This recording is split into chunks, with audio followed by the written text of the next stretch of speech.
Hello, good morning everyone. आज का topic है कल्पना करना सीखें और सुंदर संसार बनाएं।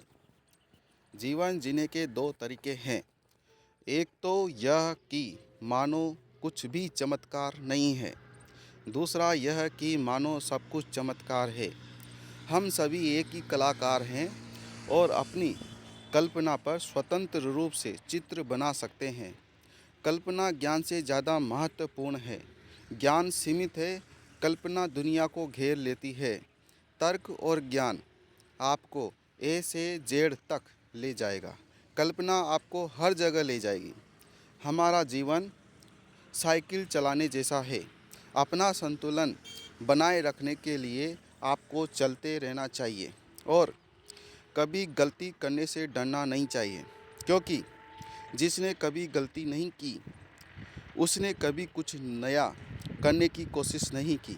मनुष्य उस समग्रता का एक हिस्सा है जिसे हम ब्रह्मांड कहते हैं। समय और स्थान में सीमित एक हिस्सा। वह खुद को, अपने विचारों और भावनाओं को बाकी सब से अलग अनुभव करता है। यह चेतना का एक प्रकार का दृष्टि संबंधी भ्रम है।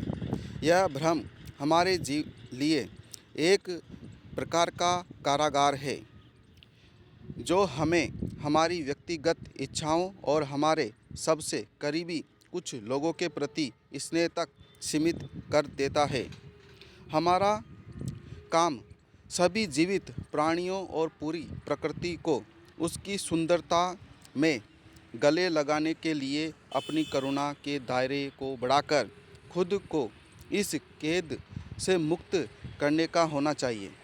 हमारे आसपास जो लोग छोटी छोटी बातों में सत्य के प्रति लापरवाह है, उन पर महत्वपूर्ण मामलों में भरोसा नहीं किया जा सकता है।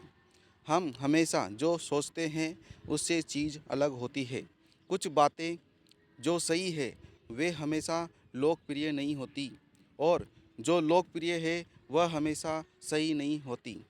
और आज जिस दुनिया में हम रहते हैं उसको हम लोगों ने ही बनाया है। वह हमारी सोच की प्रक्रिया है। सोच बदले बिना हम इसे बदल नहीं सकते। इस बदलाव के लिए हमें कोशिश करनी होगी, क्योंकि सिर्फ वह लोग हार मानते हैं जो कोशिश करना छोड़ देते हैं। हमें लगता है कि बुद्धि स्कूली शिक्षा का परिणाम है, लेकिन ऐसा नहीं है। इसे प्राप्त करने के लिए जीवन भर प्रयास करने होते हैं। हमें उस एकांत में रहना चाहिए जो युवावस्था में कष्टदायक है, लेकिन परिपक्वता के वर्षों में सुखद हो। कुछ लोग हमारे आसपास केवल इसलिए अच्छे हैं क्योंकि वे दंड से डरते हैं और पुरस्कार की आशा करते हैं, तो यह वास्तव में बहुत दुखद है। यदि आप चाहते हैं कि ऐसा न हो और भविष्य में आपके बच्चे बुद्धिमान बने, तो उन्हें परियों की कहानियाँ सुनाएं। यदि आप चाहते हैं कि वे अधिक बुद्धिमान बने, तो उन्हें अधिक परियों की कहानियाँ सुनाएं। जिज्ञासा के अस्तित्व का अपना कारण है। जब कोई अनंत काल जीवन और वास्तविकता की अद्भुत संरचना के रहस्यों पर विचार करता है, तो वह विस्मय में पड़ जाता है। यदि कोई व्यक्ति प्रतिदिन इस रहस्य को थोड़ा बहुत समझने का प्रयास करता है, तो यह पर्याप्त है। Thank you.